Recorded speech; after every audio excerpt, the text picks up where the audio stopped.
নীলফামারী জেলার কিশোরগঞ্জ উপজেলার পত্র টেন্ডারের আহ্বান করিলে আমি ঠিকাদার হিসেবে ওখানে অনলাইনে পার্বতীপুর পুবালি ব্যাংকে শিডিউল ক্রয় করে টেন্ডার ড্রপ করি। টেন্ডার ড্রপ করার পরেই কর্তৃপক্ষ যাচাই বাছাই আনতে ওপেনিং করলে আমার আইডিতে চলে আসে। তখন আমি দেখি ওদের নমুনা অনুযায়ী আমি সেকেন্ড লোয়েস্ট, কিন্তু প্রথম লোয়েস্টকে যখন দেয় নাই, তবে দ্বিতীয় লোয়েস্ট আমি হকদার বা আমি পাবো, কিন্তু আমাকে না দিয়ে তৃতীয় লোয়েস্টকে দেওয়া হয়েছে। এইটা আমার জন্য বড় দুর্নীতি বা বড় অভিযোগ। আমি পাবো আমি হকদার, কেন আমাকে দেওয়া হয় নাই বা আমাকে কোনো চিঠি করে নাই বা আমাকে জানায় নাই। নীলফামারীর কিশোরগঞ্জে 50 শয্যা বিশিষ্ট উপজেলা স্বাস্থ্য কমপ্লেক্সে রোগীদের খাদ্য সামগ্রী সরবরাহের জন্য ঠিকাদার নিয়োগে নিয়ম লঙ্ঘনের অভিযোগ এসেছে।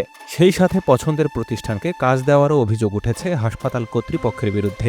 দরপত্রে উল্লেখ থাকা সমস্ত কাগজ জমা দেওয়ার পরও শহীদুল ইসলাম নামের একটি প্রতিষ্ঠানের বিরুদ্ধে ভিত্তিহীন কারণ দেখানো হয়েছে। পত্র ফল থাকলে আমাকে চিঠি করে এসে জানাবে, তখন আমি আমার অরিজিনাল কাগজপত্র নিয়ে যাব। বান্ডেল থাকলে প্রতি সেনমানিতে টাকা বাঁচবে। বিকাশ সেনমানি বান্ডিল কিনে জিতুন প্রতি লেনদেনে। জানা গেছে, গেল 18 ফেব্রুয়ারি খাদ্য সামগ্রী সরবরাহের দরপত্র বিজ্ঞপ্তি প্রকাশ করে কিশোরগঞ্জ উপজেলা স্বাস্থ্য কমপ্লেক্স।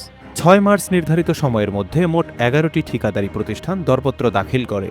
দরপত্র যাচাই বাছাইয়ে ইলেকট্রনিক গভর্নমেন্টে প্রকিউরমেন্টের মাধ্যমে প্রথম সর্বনিম্ন দরদাতা নিপুণ প্রযুক্তি, দ্বিতীয় শহীদুল ইসলাম ও তৃতীয় মেধা কনস্ট্রাকশন নির্বাচিত হয়। পরে 3 সদস্য বিশিষ্ট একটি মূল্যায়ন কমিটি গঠন করা হয়। সেখানে কমিটির আহ্বায়ক ছিলেন উক্ত প্রতিষ্ঠানের স্বাস্থ্য ও পরিবার পরিকল্পনা কর্মকর্তা। আমাদের ডায়েটের টেন্ডারের 6 মার্চ ছিল ড্রপিংয়ের শেষ দিন। তারপরে আমরা কাগজপত্র যাচাই বাছাই করি,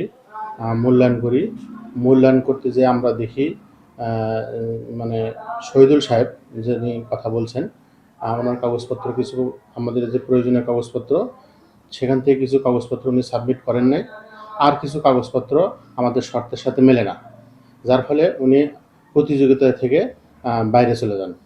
আর 1 নম্বর যে কথা উঠলো, সেই কথা ওনারও কিছু কাগজপত্র সমস্যা, এবং 1, 2, 3 বা আরও অনেকেই আছে যারা 11 জন ফেলাইছে, তাদের সবারই কাগজপত্র আমরা পুঙ্খানুপুঙ্খভাবে চেক করি, এবং আমরা যে কমিটি আছে আমাদের মূল্যায়ন কমিটি, সেই মূল্যায়ন কমিটি খুব সুন্দরভাবে যাচাই বাছাই করে।